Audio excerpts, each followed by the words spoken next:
Hi this is Prabhat Ranjan और आज के इस वीडियो में हम डिस्कस कर रहे होंगे हमारी दिल की बातें यूट्यूब वीडियो सीरीज में एक नया टॉपिक रियल ज़ॉम्बीज। तो जैसा कि आप सभी को पता है कि इस यूट्यूब वीडियो सीरीज में मैं जो भी मेरे दिल में जो भी मेरे मन में बातें आती हैं वो सारी चीजें डिस्कस करता हूं। जरूरी नहीं कि वो टॉपिक इमोशनल ही हो, वो टॉपिक देश दुनिया से जुड़ी हो सकती है, टेक्नोलॉजी से जुड़ी हो सकती है, कोई भी चीज जो मेरे मन में आती है और मुझे लगता है कि डिस्कस करना चाहिए। तो आज के इस वीडियो में हम टेक्नोलॉजी की बात कर रहे होंगे। अब आप बोलोगे भैया बात तो ज़ॉम्बी की हुई थी, फिर इसमें टेक्नोलॉजी कहां से आ गया? क्या आपको पता है टेक्नोलॉजी की मदद से ह्यूमंस को ज़ॉम्बीज में कन्वर्ट किया जा सकता है या फिर किया जा रहा है आज के डेट में? अब ये बातें आपको थोड़ी हाइपोथेटिकल, थोड़ी सी थियोरेटिकल, थोड़ी सी साइंस फिक्शन जैसी लग सकती हैं, बट एंड तक रुकिए, ऐसी ऐसी बातें आपको पता चलेंगी जो कि एक अलग पर्सपेक्टिव खोल देगा आपका। हम आज के डेट में सिर्फ एआई, आर्टिफिशियल इंटेलिजेंस, यही सारी चीजों की बात कर रहे हैं। एक बार चैट जीपीटी क्या आ गया, बस समझिए लोग में ऐसा हवा बन गया है कि अब तो एआई आएगा और ह्यूमंस को खत्म कर देगा। एक अलग मशीन आएगा जिसमें एक अलग इंटेलिजेंस होगी जो ह्यूमन से ज्यादा पावरफुल होगा। मेरे दोस्त, आज जिस टॉपिक को मैं कवर करने वाला हूं ना, वो एआई से कहीं गुना ज्यादा खतरनाक है। एआई तो चलिए एक ऐसा रिसर्च है जो कि एक मशीन को, एक सेपरेट मशीन को दिया जा रहा है, बट आज जिस टेक्नोलॉजी के बारे में मैं बात करने वाला हूं उस पे इलॉन मस्क काम कर रहे हैं।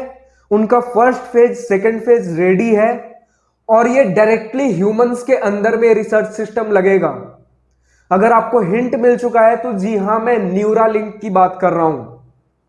अब जिन लोगों को न्यूरालिंक नहीं पता मैं बता दूं, न्यूरालिंक एक चिप है जो कि ह्यूमन के ब्रेन में लगाया जाता है। फिलहाल अभी इसे पब्लिक यूज के लिए अभी नहीं लॉन्च किया गया है, बट टेस्टिंग फेज में है। जिन्होंने एक मंकी के ऊपर इसे टेस्ट किया था, जिसमें मंकी के ब्रेन में चिप लगाया गया था और फिर मंकी बस सोचकर चीजें वो गेम खेल पा रहा था। मतलब समझिए कि एक मंकी के ब्रेन को कितना एम्पावर कर दिया गया इस चिप से। लेकिन जहां तक हम बात करें इस रिसर्च सिस्टम की, तो फर्स्ट फेज में इसे इसलिए डेवलप किया जा रहा है कि जो भी लोग अंधे हैं या सुन नहीं सकते, तो उनके नर्वस सिस्टम में कुछ डिफेक्ट्स आ जाती है, तो उससे ठीक करेगा। चिप को आपके ब्रेन में इंबेड किया जाएगा और फिर जो भी नर्व्स आपको देखने के लिए, आंखों के लिए, कान के लिए हेल्पफुल थे बट वो डिफेक्टिव है, उसकी कमी पूरा करेगा। तो यानी कि फर्स्ट फेज में तो आपका मेडिकल पर्पज के लिए यूज हो रहा है, बट सेकेंड फेज में ब्रेन बूस्ट करने के लिए, यानी कि आपके सोचने समझने की कैपेसिटी, आपकी याद रखने की कैपेसिटी, उस चीज को इंक्रीज करेगा। फिर इसे कंप्यूटर से कनेक्ट किया जा रहा है, यानी कि आप बस सोचोगे और वो कंप्यूटर में काम हो रहा होगा। यानी कि आप एक कंप्यूटर से कनेक्टेड हो, आप इंटरनेट से कनेक्टेड हो गए। हम आज के डेट में अगर कुछ इंफॉर्मेशन चाहिए गूगल पे सर्च करते हैं ना, बट हमें गूगल चलाने के लिए अब मोबाइल की जरूरत ही नहीं होगी। अब डायरेक्टली उस चिप के थ्रू हम इंटरनेट से कनेक्टेड है, यानी कि हम अब खुद एक तरीके के मशीन बन चुके हैं। तो इसे मेनली लाया जा रहा है कि हमारे मेंटल कैपेसिटी को बूस्ट किया जा सके। और अगर अभी भी आपको लग रहा है कि मैं कोई हाइपोथेटिकल या फिक्शन वाली बातें कर रहा हूं, तो न्यूरालिंक के बारे में आप जाकर गूगल पे पढ़ सकते हो क्या चीज है, किस रेट से प्रोग्रेस कर रहा है। बट भैया अभी तक इसमें खतरे वाली बात कहां से आई? अगर आप ध्यान से समझिए तो मैंने क्या कहा कि इसे इंटरनेट से कनेक्ट किया जाएगा, और जो भी चीजें इंटरनेट से कनेक्ट हो गई वहां आ जाता है फिर हैकिंग का सिस्टम। आपके जितने भी सेलफोन्स, आपके जितने भी कंप्यूटर्स कनेक्टेड है इंटरनेट से, क्या उसमें हैकिंग होती है? मशीन्स को, इलेक्ट्रॉनिक चिप्स को हैक किया जा सकता है। हाँ, तो अगर आपके ब्रेन में चिप्स लगे हुए हैं तो क्या उसे हैक किया जा सकता है? अगर आपका चिप आपको सोचने समझने में हेल्प कर रहा है, यानी कि आपका ब्रेन कंट्रोल कर रहा है, तो कोई अगर आपके चिप को कंट्रोल कर ले तो क्या आपके ब्रेन के थ्रू आपको कंट्रोल नहीं किया जा सकता? आपसे अगर कोई मर्डर करवाना है, आपके चिपसेट को हैक करके क्या आपसे मर्डर नहीं करवाया जा सकता? क्या आपका खुद का मर्डर नहीं करवाया जा सकता? बिल्कुल हो सकता है। बट भैया अगर इसे इतना दिक्कत होगा, मान लेते हैं हमारा ब्रेन बूस्ट, मान लेते हैं हमारी याद करने की कैपेसिटी, मान लेते हैं हमारे पास थोड़ी ज्यादा शक्तियां आ ही जाएंगी, लेकिन अगर उसके बदले हमारी जान तक जा सकती है, फिर क्यों यूज करेंगे हम इसे? मजबूरी बन जाएगा। आज के डेट में आपके घर में गैस सिलेंडर है, उससे खाना बनता है, बट अगर उसी की बात कर ले तो अगर गलती से गैस लीक हो गया, आपने स्विच ऑन कर दिया, पूरा घर ब्लास्ट। या फिर गैस खुद ब्लास्ट हो सकता है। फिर उसके बाद आपके घर में चाकू होता है, उस चाकू से हम सेव सब्जी काट सकते हैं, बट उसी चाकू से मर्डर भी कर सकते हैं। तो अगर हम सोचे चाकू से तो मर्डर भी हो जाता है, हम चाकू या कोई भी नुकीली चीज नहीं रखेंगे, सुई धागे कुछ नहीं रखेंगे। फिर गैस सिलेंडर तो फट जाता है, हम गैस सिलेंडर भी नहीं रखेंगे, तो पॉसिबल नहीं है। अगर आपको जमाने के साथ चलना है, अगर आपको पीछे नहीं रह जाना है, तो आपको उस चिपसेट की आदत डालनी पड़ेगी। तो भैया क्या इसका कोई सॉल्यूशन नहीं है? बिल्कुल है सॉल्यूशन। आज के डेट में एंड्रॉयड फोन भी एग्जिस्ट करते हैं और एप्पल भी एग्जिस्ट करता है। आपने सुना होगा एप्पल के हैक होने के चांसेस, एप्पल में वायरस आने के चांसेस बहुत कम है। क्यों? वहीं एंड्रॉयड में इतनी ज्यादा हैकिंग, विंडोज सिस्टम में इतनी ज्यादा हैकिंग क्यों होती है? क्योंकि इनके नेटवर्क लेयर्स कमजोर होते हैं। और वहीं अगर बात कर ले एप्पल, मैकबुक, मैकिंटॉश, आईओएस, इसकी नेटवर्किंग लेयर, सिक्योरिटी लेयर्स बहुत ज्यादा हाई लेवल की होती है, जिसके वजह से इनके नेटवर्क को बाईपास कर पाना बहुत मुश्किल है। इनकी एन्क्रिप्शन बहुत ज्यादा स्ट्रांग होती है, उसी का एक चार्ज कसते हैं ये। आपको पता है नेटवर्किंग के लिए इतना इतना पैसा चार्ज किया जाता है, यानी कि जब भी आपको नेटवर्क सिक्योरिटी दी जाती हो, आपके घर में सीसीटीवी लगे होंगे, कहीं तो 1000 का भी सीसीटीवी आता है, कहीं 20,000 30,000 का भी आता है। क्यों इतना रेट का डिफरेंस? क्यों? उसमें जो नेटवर्क लेयर्स की प्रोटेक्शन सिक्योरिटी दी जाती है, उसका प्राइस डिफर करता है। अब एप्पल में बहुत सारी चीजें हैं, ब्रांड वैल्यू भी है, उसका ड्यूरेबिलिटी भी होता है, उसमें कितनी चीजें आप फ्लेक्सिबिलिटी के साथ कर सकते हो, बहुत कुछ है। But network layer, security layer, encryption layer, ये सारी चीजें बहुत स्ट्रांग है। तो यानी कि आप सिक्योरिटी लेयर्स प्रोवाइड करके उस चीज को ज्यादा सिक्योर बना सकते हो। तो आज के डेट में तो न्यूरालिंक काम कर रहा है इस चिप को बनाने के ऊपर, बट अभी टेक्नोलॉजी रेडी हो रही है। जब टेक्नोलॉजी बन जाएगी, हाथों हाथ चलने लगेगा, तब चाइना पहले एक चिप को उठाएगा, उसे डिकोड करेगा, रिवर्स इंजीनियरिंग करेगा और एक नया चिप तुरंत बना देगा। और वो सारे चिप्स, अगर मान लीजिए न्यूरालिंक के अभी तो मार्केट में नहीं आए, बट सपोज करिए 1 लाख रुपए के चिप्स मिल रहे हैं, तो तुरंत चाइना वैसे चिप्स 5,000 10,000 पे भी बेचेगा।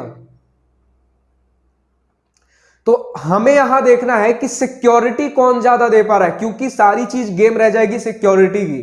क्योंकि अगर किसी ने आपको हैक कर लिया, बस वहीं सारा गेम खत्म। क्योंकि यहीं पर सवाल आता है ना कि ऐसे तो कोई भी बड़ा पर्सनालिटी है, वो अपने ब्रेन में चिप एम्बेड करता है, बहुत सारे हैकर्स मिलके उसके चिप को हैक कर लेंगे और उसका मर्डर करवा देंगे। भाई उसमें इतना सिक्योरिटी लेयर्स होंगे, क्योंकि अगर कोई चीज एडवांस होती है तो उसका एडवांटेज और डिसएडवांटेज पार्ट, पॉजिटिव नेगेटिव, सारी चीजें एडवांस होती हैं।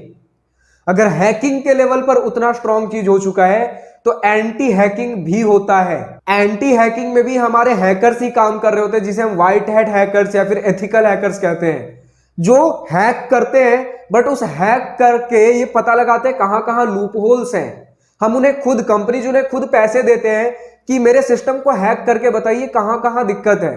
फिर उन जगह पे नेटवर्क सिस्टम को स्ट्रांग किया जाता है। तो बात यही है कि मार्केट में अगर कुछ नेगेटिव चीज आता है तो जस्ट उसका पॉजिटिव पार्ट भी आता है, बट वो सारी चीजें महंगी होंगी। तो अभी देखिए वो फ्यूचर कितना दूर है, बट आज के डेट में रिसर्च चल रहा है और बहुत ही जल्द लॉन्च होने वाला है फर्स्ट फेज इसका। अगर हम बात कर ले कहां तक पहुंच गया है, तो आज से 1 या 1.5 साल पहले मैंने इसका लॉन्च वीडियो देखा था, टेस्टिंग वीडियो, जिसमें एक मंकी के ब्रेन में इस चिप को लगाया गया था और फिर वो मंकी आराम से गेम खेल पा रहा था। आप कभी एक्सपेक्ट कर सकते हो मंकी एक कंप्यूटर गेम खेल पाएगा? बट वो खेल पा रहा था। इतना ज्यादा एक मंकी को सिर्फ एक चिप के थ्रू एम्पावर कर दिया गया, और ये इसका सिर्फ फर्स्ट फेज है। आपको खुद पता होगा कि कोई भी टेक्नोलॉजी वाली चीजें किस एक्सपोनेंशियल रेट के साथ ग्रोथ करती है, और सबसे ज्यादा दिक्कत होता है फर्स्ट फेज में। फर्स्ट फेज में आपको पता भी नहीं टेक्नोलॉजी होगी कैसी नहीं होगी। थॉमस अल्वा एडिसन को फर्स्ट बल्ब बनाने में कितना समय लगा, लेकिन उसके बाद फिर देखिए किस तेजी से बल्ब्स बने कि आज किस किस तरीके के बल्ब्स नहीं है हमारे पास। तो एक बार स्टार्टिंग की टेक्नोलॉजी बन गई, फिर उसके बाद बहुत तेजी से टेक्नोलॉजी आती है। तो बहुत ज्यादा दूर नहीं है, in near future about 10 to 15 years हम इसे पब्लिक यूज होते हुए देखेंगे। और जिन लोगों को लग रहा है कि ये तो बहुत हाइपोथेटिकल चीजें हैं, ऐसा नहीं हो सकता। आपने कभी सोचा था एक मशीन के डब्बे, एक टीन के डब्बे को एक ब्रेन दिया जा सकता है। आपका कंप्यूटर भी कभी सोच सकता है कंप्यूटर क्या है, प्लास्टिक, सिलिकॉन, वायर्स, इन्हीं सारी चीजों से बनी हुई एक डिवाइस है। कभी सोचा था इन सारी चीजों को मिक्स करके एक ब्रेन क्रिएट किया जा सकता है जो हम ह्यूमंस पे भारी पड़ जाए? कभी आपने सोचा था टच स्क्रीन फोन, या फिर छोड़िए फोन भी आ पाएगा, मतलब दूर दराज जगह पे लोग रह रहे हैं और आपस में बातें कर पाएंगे, फिर खुद को वीडियो कॉल पे देख भी पाएंगे, फिर AR VR की टेक्नोलॉजी आएगी, मतलब अब वीडियो कॉल छोड़िए बिल्कुल आमने सामने बैठे हैं। और ये सारी चीजों से मैं प्रूफ नहीं कर रहा कि अगर ऐसा ऐसा हुआ है तो ऐसा होगा ही, ऐसा हो रहा है। एक बार आप न्यूरालिंक का जाकर रिसर्च पढ़िए कि कितना आगे इनका रिसर्च बढ़ चुका है और कितना इन्होंने प्रैक्टिकली प्रैक्टिस करके देख भी लिया है। तो अब नो मोर ये कोई कॉन्सेप्ट नहीं रह गया, अब ये रियलिटी है। इन्होंने काफी हद तक टेक्नोलॉजी, जिस चीज की हम बात कर रहे हैं वो चीज एग्जिस्ट कर रही है इनके लैब में, बस पब्लिक यूज पे लाना बाकी है, क्योंकि उसमें और सिक्योरिटी लेयर्स लाने हैं। जैसा कि मैंने कहा, टेक्नोलॉजी तो चाइना भी 5-10 हजार रुपए में डेवलप कर लेगा, बट टेक्नोलॉजी रेडी है, उसमें अब सिक्योरिटी लेयर्स डालने हैं। क्योंकि इतना इलॉन मस्क को भी पता है कि अगर ये सारी टेक्नोलॉजी आती है, ब्रेन में लगेंगी, तो हमसे कुछ भी हैक करके कुछ भी करवाया जा सकता है। तो अब सिक्योरिटी लेयर्स पे भी काम हो रहा है, उसमें AI मॉडल्स भी लगते हैं। बट भैया इसमें जॉम्बी कहां आया? अभी तक हमने जॉम्बी की बात सुनी ही नहीं। यही तो है, अगर आपको हैक कर लिया गया, अब आप अपने आपे से बाहर हो, जो आपको बोला जा रहा है करने के लिए वही आप कर रहे हो। जॉम्बी को क्या रहता है? जॉम्बी बस किसी भी फ्लैश को देखेगा, उसके पीछे भागेगा उसे खाने के लिए। मान लेते हैं आपके चिपसेट को इस तरीके से प्रोग्राम कर दिया जाए कि आप भी वही करो, तो आप एक जॉम्बी से भी कहीं ज्यादा एडवांस हो। जॉम्बी तो चलिए बस एक काम करता है, आपको जो बोला जाएगा आप वो करोगे, आपको मौत का भी डर नहीं है, क्योंकि अब आप अपने आपे में ही नहीं हो, अपने होश में ही नहीं हो। अब देखिए नियर फ्यूचर क्या होता है। मैं एग्जैक्टली इस टेक्नोलॉजी पर काम नहीं कर रहा हूं, तो कितना सिक्योर होगा, कितना सिक्योर नहीं होगा, कितना महंगा होगा, कितना नहीं होगा, वो मैं नहीं बता सकता। बट नियर फ्यूचर में ये चीजें हमें देखने को मिलेंगी, ये तय है। और अगेन मैं बोल रहा हूं, अगर अभी भी आपको विश्वास नहीं हो रहा तो आप न्यूरालिंक को विजिट करिए, उसके रिसर्च सिस्टम्स, उसके रिसर्च पेपर्स पढ़िए, आपको पता लग जाएगा। तो ठीक है, फिलहाल इस वीडियो में इतना ही। अगर और किसी टॉपिक के ऊपर आपको वीडियो चाहिए तो कमेंट सेक्शन में लिखकर बताइए। फिलहाल इस वीडियो में इतना ही। अगर वीडियो पसंद आई हो तो लाइक शेयर सब्सक्राइब दिल खोल कर करिएगा। और अगर कुछ दिल की बातें, कुछ मन की बातें लिखकर बतानी हो या पूछनी हो तो कमेंट सेक्शन आप ही के लिए तो है।